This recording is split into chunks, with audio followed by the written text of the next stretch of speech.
La historia de la educación en España está marcada por las luchas políticas y el progreso de las sociedades modernas. Arranca en la Baja Edad Media, muy próxima al clero y a la nobleza, para pasar luego, durante el Renacimiento, a manos de una pujante clase burguesa que abanderó una incipiente ilustración en los años del siglo de las luces. La Constitución de 1812 y luego el empuje de las ideas liberales contribuirían más tarde al nacimiento de la educación contemporánea.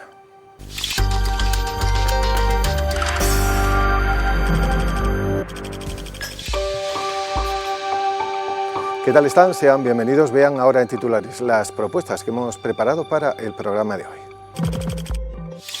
Del año 1857 data la Ley General de Instrucción Pública firmada por Claudio Moyano y Samaniego, hoy considerada la primera ley reguladora del sistema educativo español. Representó un gran avance al establecer la enseñanza elemental obligatoria para niñas y niños. Cuadernos, carteles, mapas, instrumentos de laboratorio, plumas, pupitres, pizarras y tinteros se conservan en el Museo de la Educación. Está en Alhaurín de la Torre, en Málaga, y es el único de su género en Andalucía. Es un espacio dedicado no solo al recuerdo, también a la investigación y el trabajo pedagógico. Las vacaciones pagadas cumplen 90 años. En 1931 el Gobierno de la Segunda República aprobó por ley la concesión de una semana de asueto a todos los asalariados.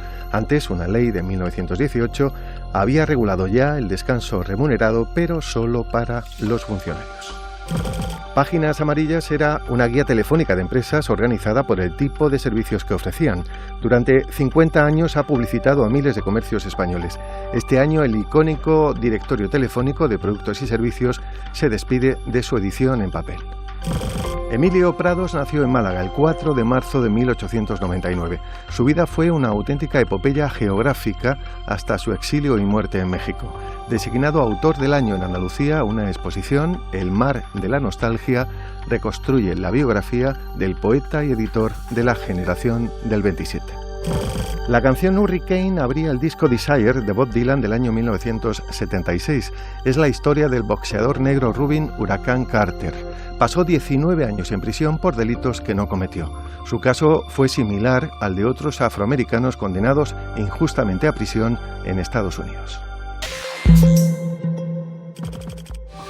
Saludamos a la invitada al programa de hoy, Carmen Sanchidrián. Es doctora en Filosofía y Ciencias de la Educación por la Universidad Complutense de Madrid. Es titular de la Cátedra de Teoría e Historia de la Educación en la Universidad de Málaga. Carmen, bienvenida a La Memoria. Encantada, muchas gracias. Considerada como una prioridad esencial para el fortalecimiento y la modernización del país, la educación no ha dejado nunca de ser un tema de debate y de actualidad entre el pueblo español. La historia de la educación estudia una parcela de la actividad y del comportamiento humano, la actividad de educar. Sí, es importante tener en cuenta que, aunque la educación existe prácticamente desde que existen los seres humanos, la historia de la educación como disciplina académica es relativamente reciente. Tiene sus orígenes a mediados del XIX, cuando empieza la formación de los maestros, cuando empieza la construcción del sistema educativo, aunque era una historia que realmente se centraba en las ideas, en el pensamiento de determinados autores, y de algún modo yo creo que casi no le podríamos llamar historia porque estaba fuera de contexto, no se centraba en la difusión de las ideas, no atendía a la influencia que esas ideas tenían luego en la práctica, de forma que es cuando la historia de la educación se une a las nuevas corrientes historiográficas en las últimas quizá en las últimas 3-4 décadas del siglo XX, cuando la historia social de la educación empieza a cobrar fuerza y empezamos a preguntarnos, empezamos a estudiar fenómenos como la alfabetización, la escolarización, la relación entre ideología, política, legislación y educación. Tienen un fuerte desarrollo todas las historias locales, que tanto nos han permitido saber, por ejemplo, acerca de la historia de la educación en Andalucía. Y luego ya recientemente, en las últimas 2-3 décadas, la historia de la educación también se ha sumado con entusiasmo, diría yo, a la corriente de la historia cultural, de forma que empezamos a plantearnos nuevas preguntas acerca de esos procesos educativos y, lógicamente, para responder a esas nuevas preguntas pues necesitamos nuevas fuentes y necesitamos nuevos instrumentos que nos permitan buscar esas respuestas. Para establecer una cronología sobre la historia de la enseñanza en España hemos tomado, profesora, como referencia el siglo XVI. Sorprende la escasa legislación civil de entonces, de aquel tiempo. No existía una ley general que regulara la enseñanza. Una mezcla de fines sociales, religiosos, caritativos y personales llevó a las autoridades municipales españolas del siglo XVI a considerar fundamental el apoyo público a las instituciones educativas que impartían enseñanzas de primeras letras en diversas ciudades y municipios. Este esfuerzo permitió una expansión notable de la alfabetización de los niños y adolescentes de las áreas urbanas que desde los 7 años comenzaban su aprendizaje de la lengua vernácula, realizaban cálculos aritméticos simples o recitaban el catecismo y algunas oraciones sencillas. En ambientes más distinguidos, el ayo ocupaba un lugar preferente en la educación de los hijos de la nobleza y la aristocracia. Vivía en la casa y servía como profesor, compañero y director social del niño. El resto de los hijos de las clases medias urbanas españolas habían de acudir a los maestros de primeras letras que impartían sus lecciones con carácter privado y cuyo costo no era accesible a las capas más humildes de la población. La situación en las zonas rurales era bien diferente. Las escuelas organizadas en los pueblos eran muy escasas a comienzos de la época moderna.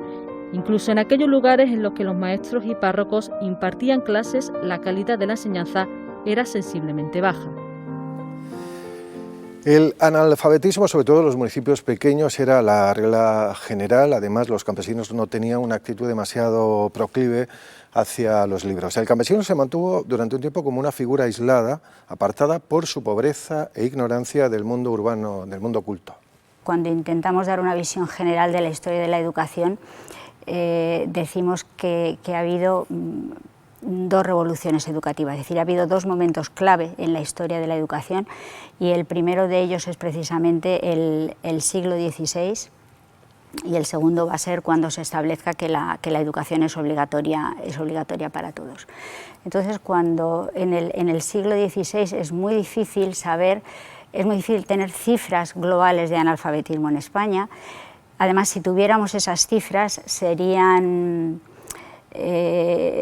ocultando enormes diferencias, porque había zonas donde había más alfabetizados que en otras.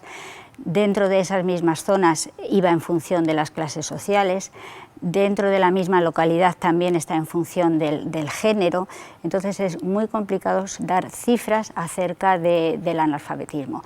Pero lo que sí que está claro es que en general el hecho de ser hombre y residir en una ciudad eran unas condiciones favorables para acceder a la alfabetización y, por el contrario, ser mujer y vivir en una zona rural pues era lo contrario, son las condiciones negativas para ello.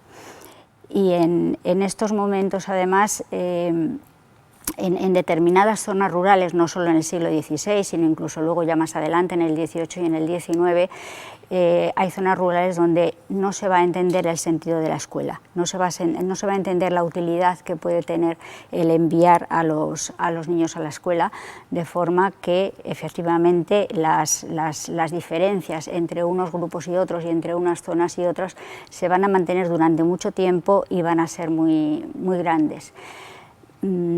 Solo decir que cuando empieza este siglo XVI, la tónica general en España a nivel de alfabetización no era muy distinta al resto de Europa.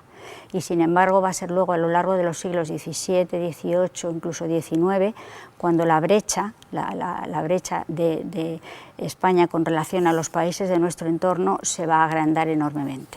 Ya en el siglo XIV, en época de Enrique II de Castilla, se dictaron normas para regular el procedimiento de adquisición del título de maestro de primeras letras, aunque estos documentos hoy se consideran apócrifos. En el siglo XVI, el examen para ejercer de maestro era exclusiva competencia del Consejo Real. Además, la Iglesia, a través de las diócesis, nombraba visitadores que examinaban en ortodoxia religiosa a los maestros. Quedaban excluidos conversos y otros con antepasados condenados por la Inquisición.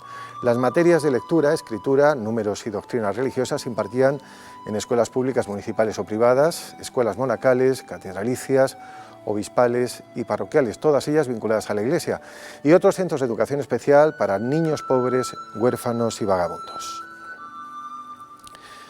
Profesora, para esta primera enseñanza se disponía ya de cartillas de abecedario, gramáticas, cuadernos y también catecismos.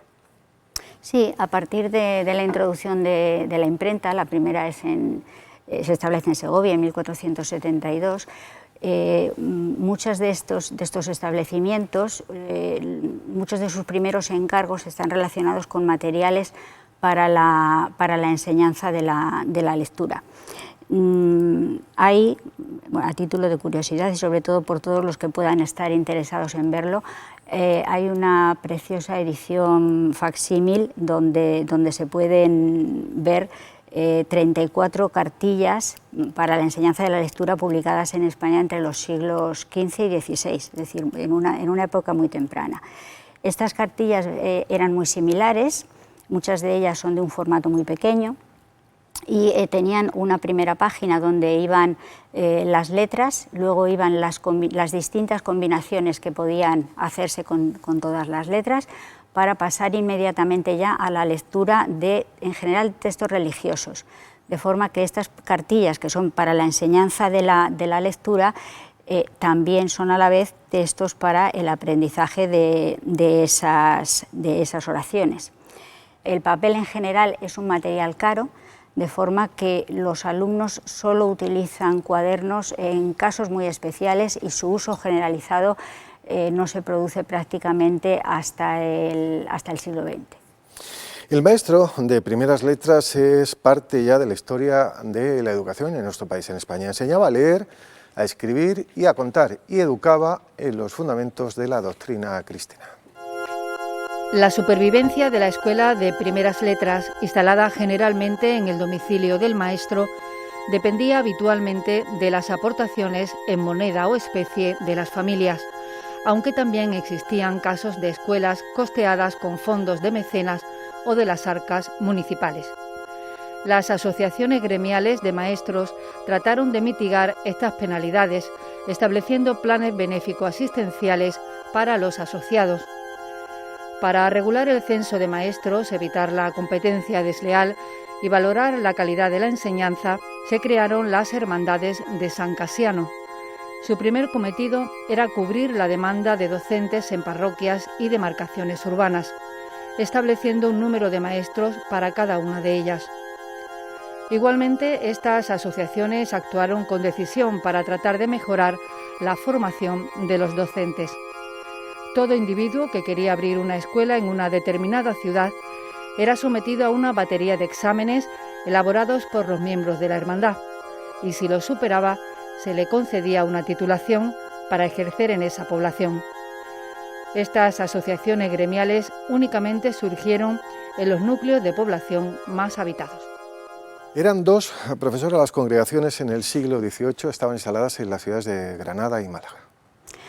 Sí, ya hemos dicho que el papel que van a jugar las órdenes religiosas y las congregaciones en la educación va a ser fundamental a partir del siglo XVI, con la introducción de la imprenta y luego con la Contrarreforma católica como respuesta a la Reforma protestante. Es importante considerar que de estas congregaciones cada una de ellas tenía su público. Entonces, unas iban destinadas a enseñanza gratuita de las primeras letras, otras, sin embargo, van destinadas a niños de la burguesía, donde se les prepara en cátedras de latinidad o gramática o ese tipo de estudios para prepararles para estudios superiores. Y hay que destacar fundamentalmente el papel que van a jugar los jesuitas, por un lado, y por otro lado el papel que van a jugar las escuelas pías, que van a dedicarse, las que funda San José de Calasanz, y que se van a dedicar fundamentalmente van a crear las primeras escuelas públicas gratuitas en Europa. De algún modo se le considera fundador de la escuela pública en Europa. Los maestros empleaban el método memorístico habitualmente para enseñar a leer, es decir, la incesante retención y repetición de letras del abecedario y sus diferentes combinaciones hasta llegar a descifrar y comprender textos más o menos complejos. Los niños, pues resultó excepcional la instrucción femenina durante toda la Edad Moderna, adquirían esta destreza con la ayuda de cartillas, catones, catecismos y otros textos. Algunos impresos, empleados para aprender a leer en las escuelas, novelas, comedias o literatura de cordel, inquietaban a los diferentes gobiernos ilustrados. Los estadistas trataron de acabar con estas prácticas prohibiendo su uso, si bien esta costumbre no llegó a erradicarse por completo. Por otro lado, la escritura se aprendía con la incesante copia de distintas muestras caligráficas.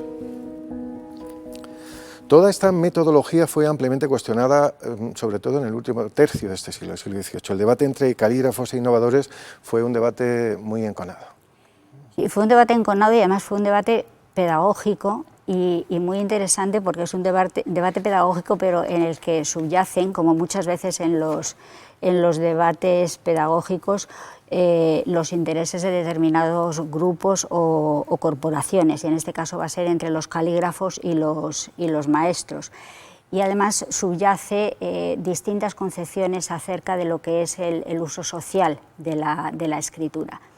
El debate se produjo simplificando o lo podemos ejemplificar en dos personas. Por un lado sería Torío de la Riva, que defendía el arte de escribir por reglas y con muestras, y Anduaga, que defendía el arte de escribir por reglas y sin muestras. Entonces, lógicamente, cada uno tenía un enorme interés en que su propio método fuera el que fuera aprobado y se extendiera en las escuelas. El que defiende que la escritura se escriba con caligrafía está planteando un aprendizaje de la escritura como dibujo, como imitación, como una copia constante de las letras, donde es muy importante los trazos, la belleza de esa letra.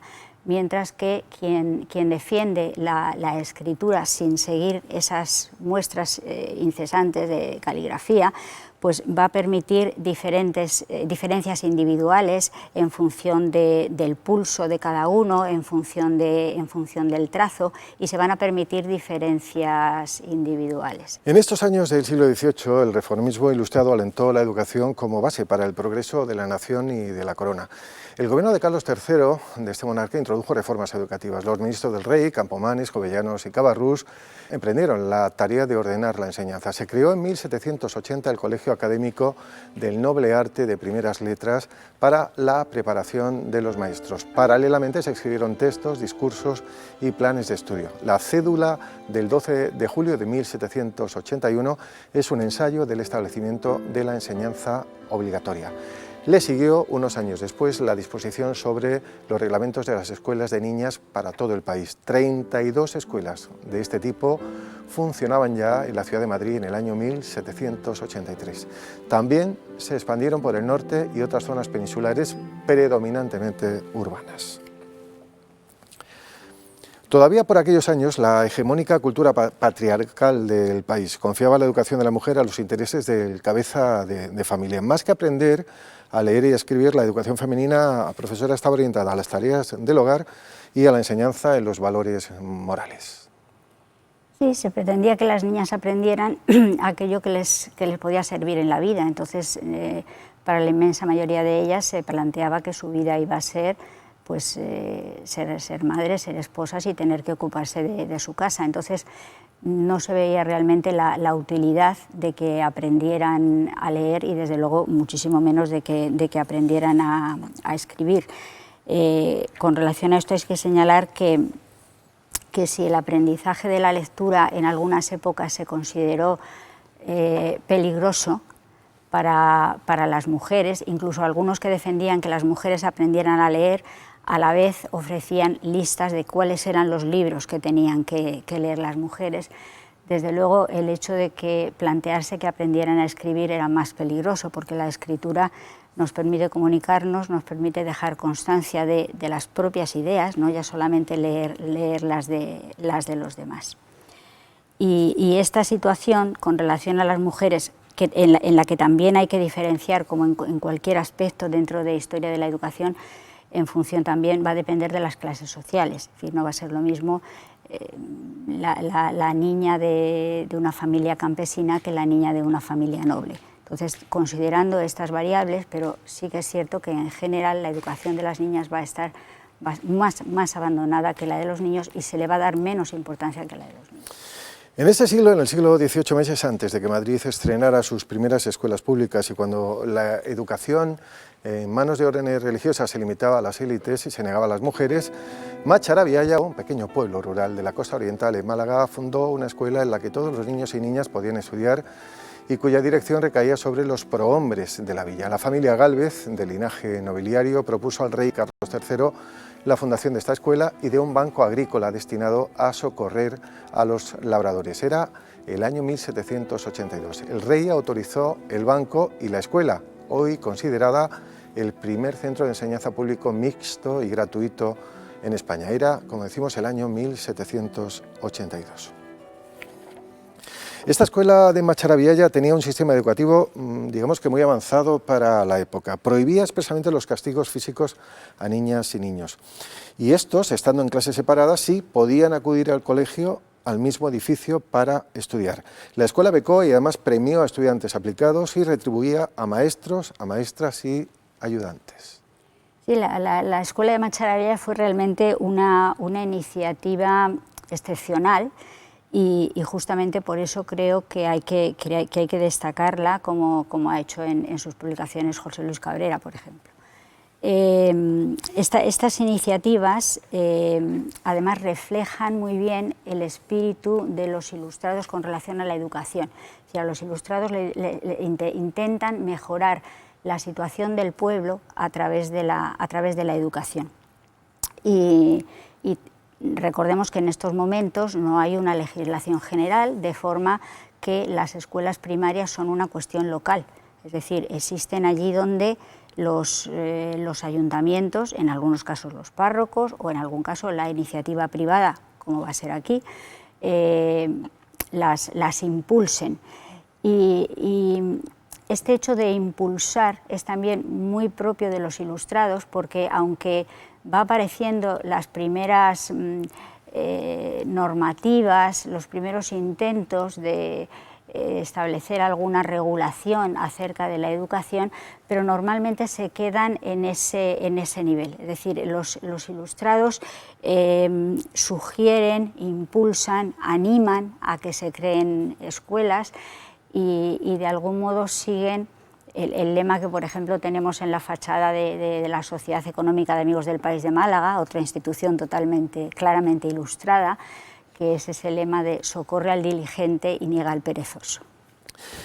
Los problemas educativos en nuestro país por entonces eran diversos ya al comenzar el siglo XIX. España tenía una elevada tasa de analfabetismo, un número insuficiente de escuelas desigualmente repartidas y además una deficiente formación de educadores.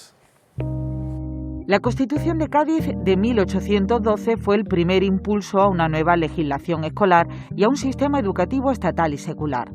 Siguieron a la de Cádiz, entre los años 1837 y 1876, otras 5 constituciones que pautaron el desarrollo político y social y dieron orden y sentido a la educación española. Del año 1857 data la Ley General de Instrucción Pública, firmada por Claudio Moyano y Samaniego, y hoy considerada la primera ley reguladora del sistema educativo español. Representó un gran avance al establecer la enseñanza elemental obligatoria para niñas y niños. 1868 fue el comienzo de una agitada época histórica de rápidos cambios políticos que afectaron directamente a la educación. En 1873, la Primera República dio un fuerte impulso a la libertad de enseñanza, pero un año más tarde, en 1874, la restauración de la monarquía volvió a orientar la educación hacia políticas más conservadoras. Con algunas modificaciones, la ley Moyano perduró 100 años, hasta la Ley General de Educación del año 1970. Sí, antes he mencionado la primera revolución educativa, que era en el siglo XVI, y la segunda revolución precisamente coincide con la promulgación de la Ley Moyano, que es la primera Ley General de Educación. En España solo ha habido 2 leyes generales de educación, aunque ha habido muchísima normativa, leyes también sobre educación, pero leyes generales solo hemos tenido la Ley Moyano del 57 y luego la Ley General de Educación de 1970.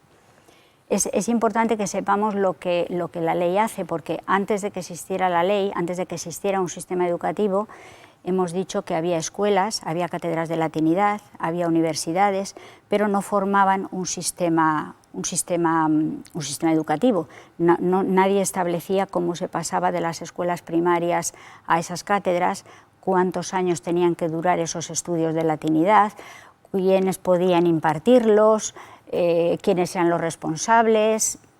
Todo eso no existía, y eso es lo que hace precisamente la Ley Moyano. Entonces, la Ley Moyano va a establecer los 3 niveles del sistema educativo: la primaria, la educación primaria, secundaria y la superior.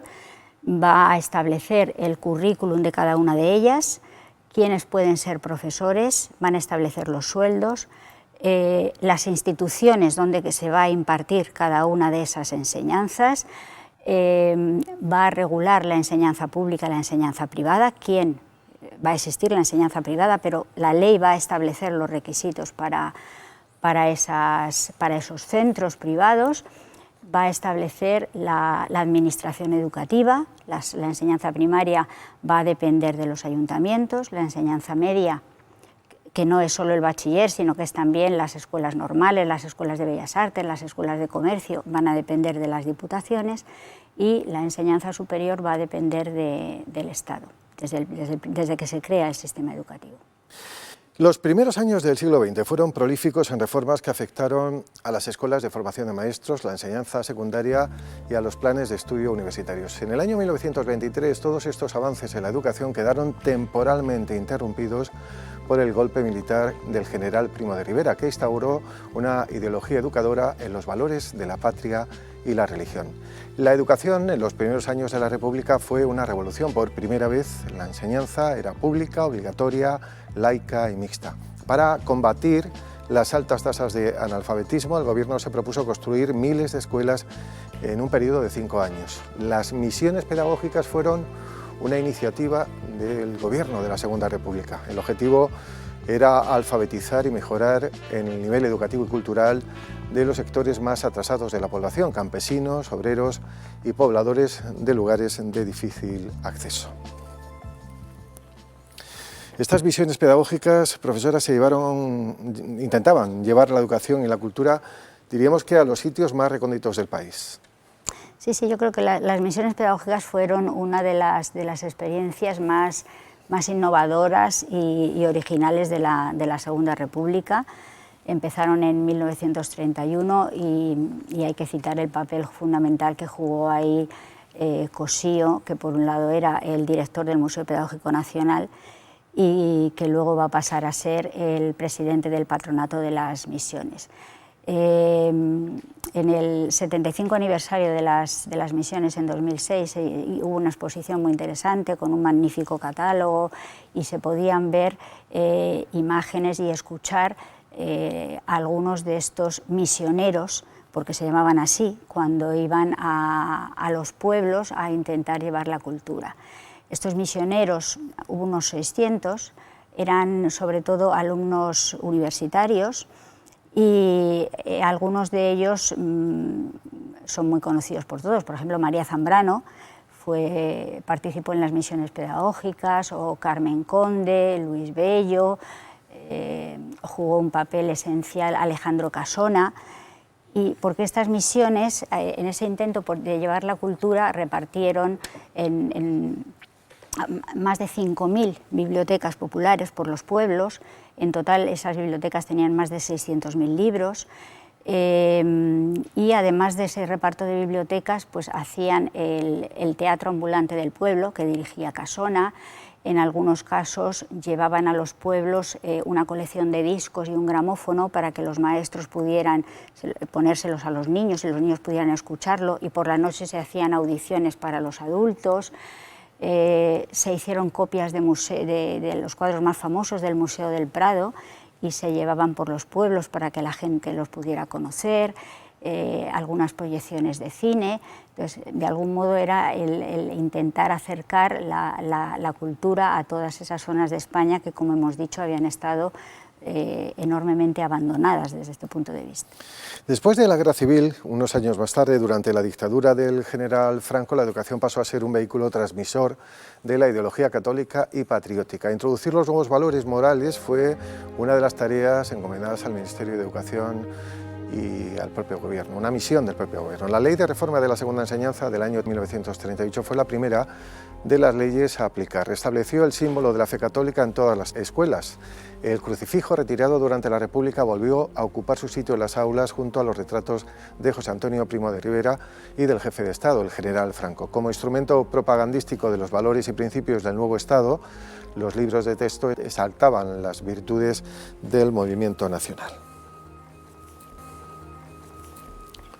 De la historia de la dictadura, 1953 fue el año de la reforma de la enseñanza secundaria. El bachillerato quedó dividido en dos niveles, elemental y superior, y se creó el curso preuniversitario como una transición hacia la enseñanza superior. Sí. Para entender la importancia que supuso ese plan de bachillerato, el plan del 53, hay que decir algo muy brevemente del plan que existía antes. El plan que existía antes era el plan del 38, es decir, en plena guerra ya Franco había decidido que uno de los niveles, o quizá el nivel fundamental para él que quería controlar, va a ser el bachillerato, porque a partir de ese bachillerato son los alumnos que van a llegar a la universidad y que van a ostentar luego determinados cargos. Entonces, en el 38 ya se estableció, hubo una reforma del bachiller, y ese bachiller era un bachiller con 7 cursos, al final de los cuales había un examen de Estado en la universidad ante 5 catedráticos. Es decir, de algún modo se separa la función docente durante los cursos, la formación del bachillerato, de luego la función examinadora. Y era un bachillerato, era un examen de Estado enormemente duro. Hubo años en que no llegaban a aprobar ese examen, aprobaban ese examen menos de la mitad de los alumnos que se presentaban a él, y eso que ya era muy restrictivo el mismo bachiller. Entonces, el hecho de que en 1953 se plantee un bachillerato con 2 tramos, un primer nivel de 4 años, un bachillerato elemental, y luego un bachillerato superior con rama de ciencias y rama de letras, con una reválida después del elemental y otra reválida después del superior, facilitó para amplios sectores de la población la idea de intentar que sus alumnos, que sus hijos estudiaran por lo menos el bachillerato elemental. Es una reforma de las enseñanzas medias que va más allá de esa reforma del bachillerato, porque también se plantea el bachillerato laboral. Se crean las universidades laborales, y en el 57 se aprueba la creación de secciones filiales, que son centros donde se imparte el bachillerato elemental, y también empiezan a aparecer estudios nocturnos del bachillerato. Entonces, todo esto va a favorecer que la enseñanza media llegue a sectores mucho más amplios de la población. Alhaurín de la Torre, Málaga, dispone del único museo de educación que hoy tenemos en Andalucía. Pertenece al Ayuntamiento y muestra a personas, instrumentos e ideas que han jugado algún papel en la doble tarea de enseñar y aprender. El museo permite conocer cómo era la organización escolar de otros tiempos y las antiguas materias de enseñanza a través de los objetos que formaban parte del aula y de la vida cotidiana de maestros y alumnos del siglo pasado. En los libros de lectura se aprendían conceptos sobre la sociedad, sobre el mundo, las artes, las ciencias y las letras. El museo incluye una interesante muestra de los instrumentos científicos utilizados en la enseñanza desde mediados del siglo XIX hasta finales del siglo XX. José Antonio Mañas y Jesús Asensi donaron sus colecciones particulares para el museo, que hoy es referencia en el estudio y la investigación de la enseñanza en Andalucía y España. El edificio, sede de la antigua biblioteca municipal, reconstruye la identidad comunitaria, social, política y cultural de Andalucía. Tiene distintas salas para exposiciones, conferencias y proyecciones, además de biblioteca y archivo. Este museo es un centro no dedicado exclusivamente al recuerdo, también sobre todo a la investigación y al trabajo de los profesionales. Sí, yo como miembro asesor del Consejo Asesor de este museo, pues es una gran satisfacción poder contar con él.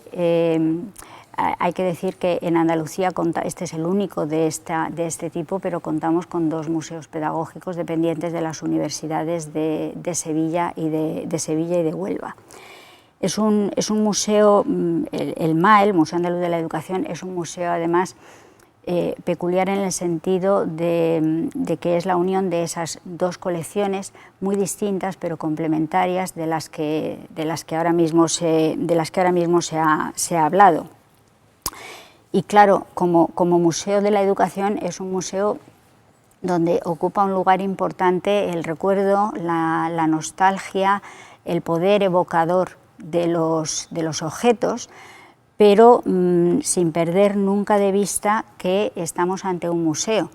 Y el Consejo Internacional de los Museos define estos como instituciones dedicadas a conservar, a investigar y a dar a conocer su patrimonio. Y entonces, en este caso, el MAE intenta acercarse a todo tipo de población, desde las visitas escolares de niños hasta adultos, y tiene que servir para centro de investigación de los expertos, y tiene que servir para acercarse a toda la población en general y para difundir el patrimonio educativo.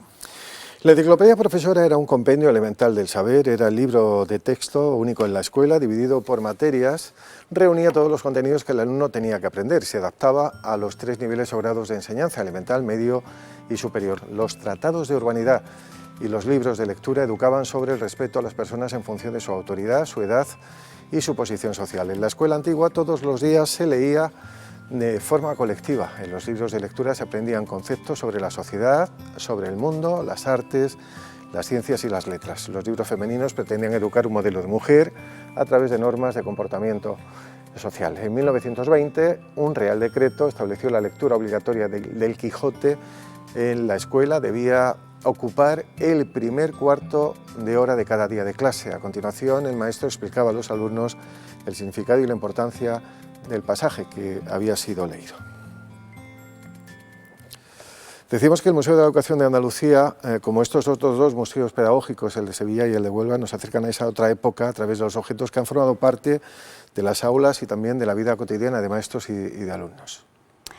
Es importante unir esto con algo que dije al principio, en el sentido de que ahora desde la historia de la educación intentamos acercarnos a lo que fue la práctica cotidiana de las escuelas, es decir, no lo que se decía acerca de cómo tenía que ser la educación, o no solo la legislación, sino que nos gustaría de algún modo asomarnos a esas aulas del pasado y ver qué relaciones encontramos allí, ver qué cosas encontramos. Entonces, en primer lugar, en cualquier aula que nosotros pensemos, en un momento determinado, puede ser un aula de una escuela de párvulos de 1850, o puede ser un aula de una escuela graduada de 1920, pues nosotros en un primer momento encontramos determinados sujetos, los alumnos y profesores, y vamos a encontrar determinados objetos. De esos objetos, algunos han sido hechos fuera de la escuela para ser usados en ella, por ejemplo, todos los libros de texto, o los instrumentos de escritura, o los pupitres, pero también encontramos objetos que han sido el resultado de la actividad escolar, como pueden ser los cuadernos, o los horarios, o los trabajos manuales, o en fin, toda esta serie de cosas. De todo ello, de todo este tipo de objetos, tenemos en el MAE, y todos ellos nos ayudan a acercarnos a esa práctica, a conocer cómo era esa práctica educativa en el pasado, qué relación se establecía entre los objetos, los sujetos y las rutinas de uso. Los juguetes han acompañado a los más pequeños durante toda la historia de la humanidad. Se han encontrado muñecos en tumbas primitivas, y los textos de antiguas civilizaciones hablan de juguetes que existían hace miles de años. En el siglo XIX la revolución industrial tuvo consecuencias para los juguetes, que hasta aquel momento eran productos artesanales y en general sencillos. La industria mecanizada permitió crear objetos más complejos, de nuevos materiales como la hojalata y otros metales. Juegos y juguetes, en fin, han marcado la infancia de niños y de niñas. Las vacaciones pagadas cumplen 90 años. En el año 1931, el Gobierno de la Segunda República aprobó por ley la concesión de una semana de asueto a todos los asalariados. Antes, una ley del año 1918 había regulado ya el descanso remunerado, pero solo para los funcionarios. Hoy en día las vacaciones retribuidas son indispensables, reconocidas incluso en la Constitución española, pero la mayoría de nuestros mayores no las tuvieron. Fue precisamente el gobierno de Manuel Azaña, con Francisco Largo Caballero como ministro de Trabajo, quien aprobó la ley. En la década de los años 20 había algunos trabajadores que fueron accediendo a unos días de descanso remunerados gracias a los acuerdos en determinados sectores y a la costumbre profesional, como en la banca y el comercio, pero no era un derecho. Las personas asalariadas que no se beneficiaban de acuerdos colectivos tuvieron que esperar 32 años hasta 1976 para ver aumentar sus días de vacaciones. De hecho, se triplicaron hasta los 21 días naturales al año, recogidos en la Ley de Relaciones Laborales. El Estatuto de los Trabajadores de 1980 amplió un poco más el periodo mínimo de descanso, hasta 23 días naturales, que se modificó 3 años más tarde hasta llegar al mínimo actual, de 30 días naturales por año trabajado. Por el momento no hay previsión de que esto varíe, aunque muchos trabajadores sueñan con las vacaciones de nuestros vecinos franceses, 6 semanas anuales. España tiene fama, profesora, de disfrutar de muchas vacaciones, pero varios de nuestros países más cercanos, países vecinos, tienen mínimos reconocidos más elevados que el nuestro, por ejemplo, Francia o Reino Unido.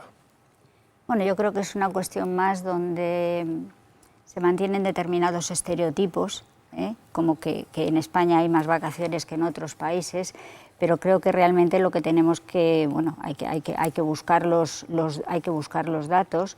Y sí, esas comparaciones nos pueden servir. Por ejemplo, yo creo que las diferencias en general son bastante más grandes en lo que es la jornada laboral que en lo que son luego los días en sí de vacaciones. Pero, en fin, las vacaciones son un logro social y bienvenidos seáis, si se pueden aumentar, pues mejor será. Quizás muchos de ustedes las recordarán, las páginas amarillas eran en las guías telefónicas de empresas que estaban organizadas por el tipo de servicios que ofrecían. Durante 50 años han publicado miles, han dado publicidad a miles de comercios españoles. Ahora este icónico directorio telefónico de productos y servicios se despide de su edición en papel. Nacieron hace más de un siglo en Estados Unidos y la carencia de papel blanco en la imprenta que recibió el encargo en el estado de Wyoming obligó a imprimirlas en hojas amarillas. Fueron un éxito.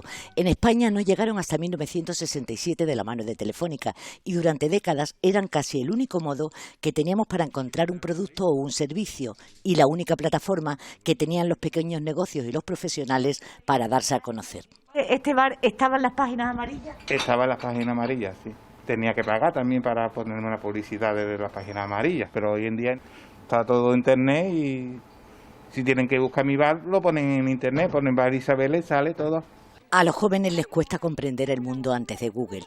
La mayoría no las conoce. Yo creo que son las páginas que están detrás como de las revistas para buscar sitios en la calle que vienen con números telefónicos. La empresa editora de la guía, tras imprimir las últimas páginas amarillas que son para Teruel, se centrará por completo en el marketing digital. Y esto lo que usa ahora. La desaparición de la edición en papel de páginas amarillas este año 2021 es también el final definitivo de las guías telefónicas y con ellas de toda una época. Ahí hacía tiempo ya que la utilidad de estos objetos estaba en entredicho, condenados quizás, profesora, a la obsolescencia por la nueva tecnología digital.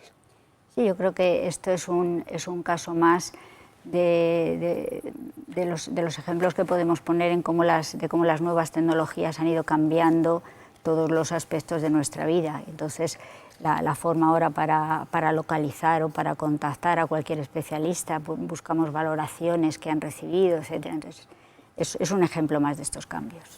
Industrias Fase fue un fabricante español de la década de los años 60. Su fábrica de Torrejón de Ardoz, en Madrid, producía objetos como ceniceros o papeleras para oficinas, pero si algo hizo famosa a Fase fueron sus lámparas, principalmente flexos de escritorio que ahora se han convertido en iconos del diseño industrial del siglo XX.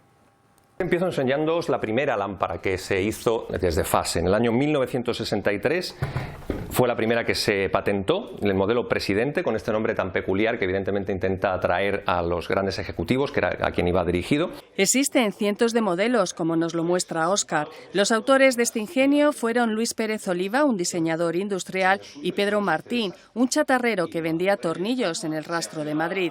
Juntos crearon Fase, que se convirtió en uno de los principales éxitos empresariales de la industria española de los 70 gracias a sus diseños. Franco tenía una Lupela en su despacho y los grandes ejecutivos todos tenían Fases o Lupela en sus despachos, ¿no? Y en las casas españolas también. La llegada de los productos chinos y una cuantiosa multa de Hacienda acabaron con el monopolio de estas lámparas. Convertidas en objeto de culto, actualmente se pasean por películas o series de televisión. Óscar, profesor de la Universidad de Granada y un cinéfilo empedernido, atesora en su almacén más de 200 lámparas. Mi idea es que se cree un espacio, o bien un museo específico, en Madrid o donde sea, o bien una parte de un museo en las que pueda ir mi colección, porque yo no puedo mantener económicamente esta historia durante mucho más tiempo. Óscar también es autor de un libro junto a otro coleccionista, Juan Luis Gómez. Ambos han desvelado todos los secretos de esta lámpara, patrimonio del diseño español. Es curioso, profesora, que en los años del franquismo una empresa española lanzara productos vanguardistas que se exportaban a más de 30 países. Sí, pero a la vez creo que tenemos que reconocer que España ha sido un país creativo en general, y lo mismo que han aparecido estas lámparas que hemos visto, también en el mismo franquismo hubo otros inventos que se han extendido por todo el mundo, desde el futbolín hasta la fregona o los chupachús. Es decir, que somos un país creativo. En los años 50 España partía de un escenario más limitado en comparación a otros países. Su red de carreteras estaba poco desarrollada, la oferta de vehículos era mínima y la situación económica solo permitía a algunas familias aventurarse en la compra de un automóvil. La tercera industrialización en las últimas décadas ya del siglo XX trajo consigo una mejora en la economía y por tanto un acceso masivo al automóvil por parte de los españoles. Hoy muchos de aquellos modelos clásicos como estos que ven están declarados vehículos históricos. Los matriculados en los años 60 son los mejor valorados por los aficionados españoles. Luego le siguen los modelos de los años 50. Dos ciudades andaluzas, Sevilla y Málaga, están incluidas en la lista de las 10 ciudades españolas que tienen un mayor censo de automóviles clásicos. Cada año estas piezas de colección participan en rutas que recorren diferentes zonas del país.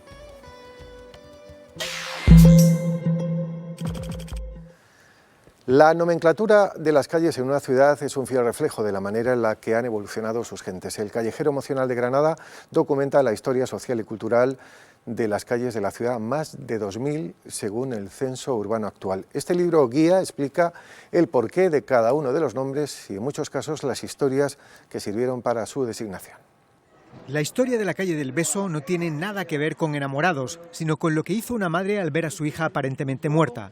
Entonces ella fue a darle un beso al despedirse y descubrió que no estaba muerta esa niña. Claro, inmediatamente se arma el alboroto, recurren al físico y certifican un caso de catalepsia.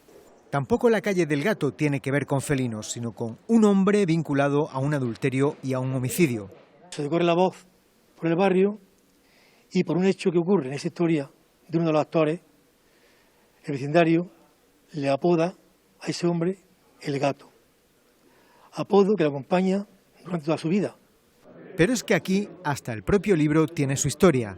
La idea del libro surgió en clases de historia, de la que yo era docente hacia el año 2014-15, una asignatura de Historia de la Ciencia en la que tuve de alumnos a Juan Antonio y a Paco.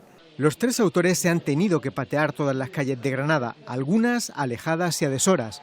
Y es que este callejero, que se presenta alfabéticamente, más que para leer página a página, es un libro para leer paso a paso. La nomenclatura de las calles, profesora, nos ayuda a entender mejor lo que eran las ciudades, cómo se han creado las ciudades, cómo han crecido con el paso del tiempo. Y es verdad, me ha gustado mucho conocer esta iniciativa de este libro de Granada y relacionándolo con el tema del que yo me ocupo, con la historia de la educación. Creo que sería importante hacer una historia donde se recogieran los nombres de los centros docentes, porque los nombres de los centros docentes también nos están indicando, también dependen de las modas a veces, y también nos están indicando valores o intereses, así que a ver si esa idea sigue adelante. El legado de Gustavo y de Manuel Rosales, Agüillo padre y Agüillo hijo, engrandece un poco más el patrimonio del carnaval de la ciudad de Cádiz. Su familia ha donado ahora al Archivo Histórico Municipal libretos, fotografías, letras manuscritas revisadas por la censura, cartelería y documentos sonoros e inéditos de la fiesta. Gustavo Márquez participó activamente en el carnaval como tenor en algunas agrupaciones en los años previos a la Guerra Civil. Como compositor escribió letras para comparsas, chirigotas y coros desde la década de los 50 hasta los años 70 del siglo pasado. Su hijo Manuel fue uno de los pioneros de los cuartetos del carnaval gaditano. Ilusionista de profesión, en el año 1895 Georges Méliès era director del Teatro Robert Houdin en la ciudad de París. Ese año asistió al estreno de las primeras películas de los hermanos Lumière. Convencido de las posibilidades de este invento, adquirió una cámara cinematográfica, construyó unos estudios en los alrededores de París y se volcó en la producción y en la dirección de películas. Entre 1899 y 1912 realizó cerca de 400 películas, en su mayoría comedias de tono burlesco y desenfadado. Grabó también reconstrucciones de eventos o noticias reales y mensajes publicitarios. La exposición que ve Méliès y el cine de 1900 rinde homenaje a quien ha sido considerado el primer ilusionista del séptimo arte. Profesor e inventor de numerosos trucos, de técnicas cinematográficas, Méliès se retiró en el año 1913 ante la imposibilidad, decía, de competir comercialmente con las grandes productoras que habían nacido unos años antes.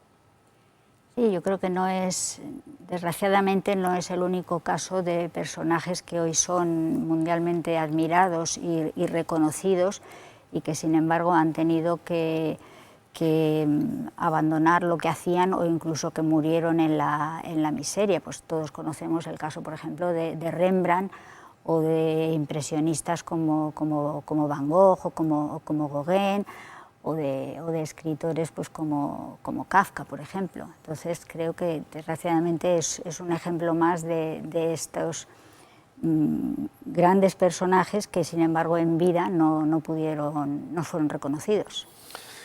Durante las décadas centrales del siglo XVII, los pintores barrocos de Andalucía trabajaron por encargo de particulares en obras organizadas en series y destinadas a interiores domésticos o bien a oratorios privados. Estas pinturas, que ahora vamos a ver, narran historias de origen bíblico y biográfico y llegan al Museo del Prado en Madrid.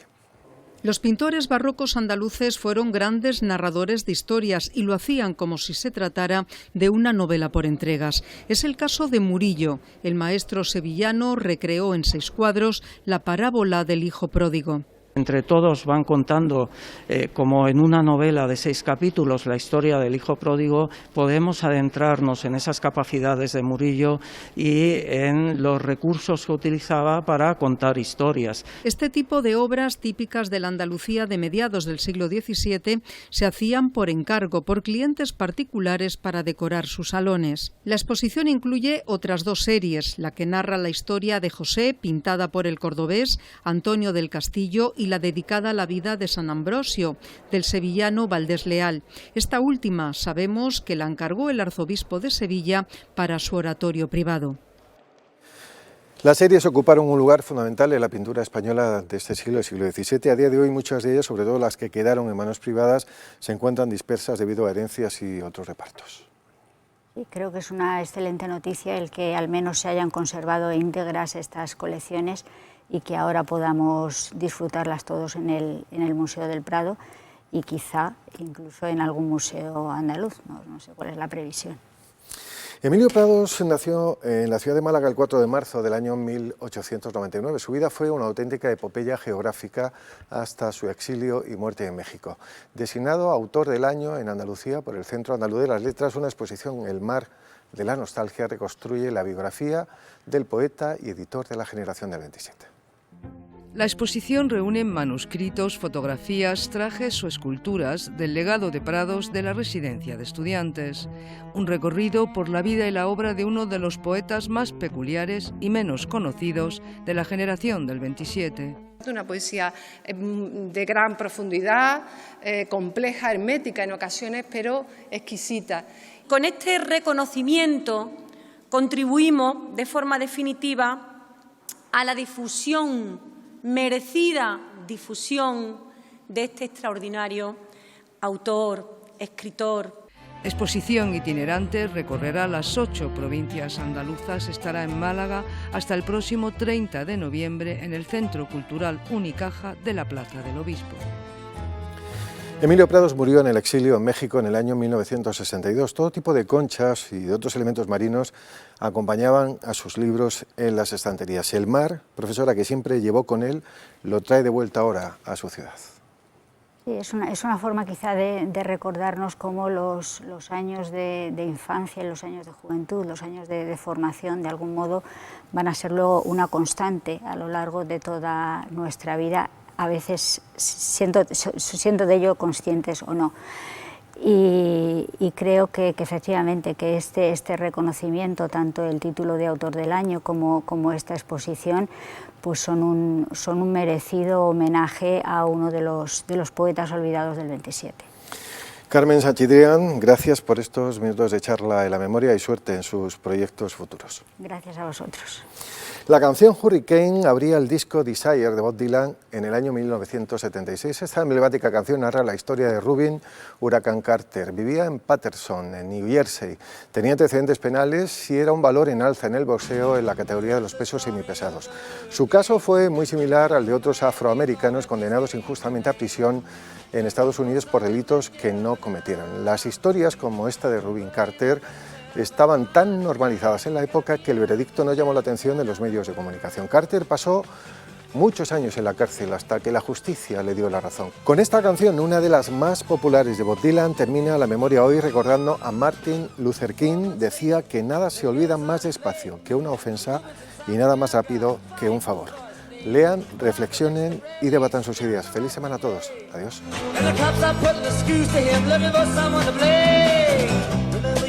That you saw in a bar.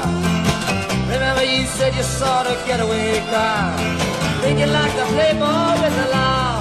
Thinking might have been that fighter that you saw running that night. Don't forget that you are white.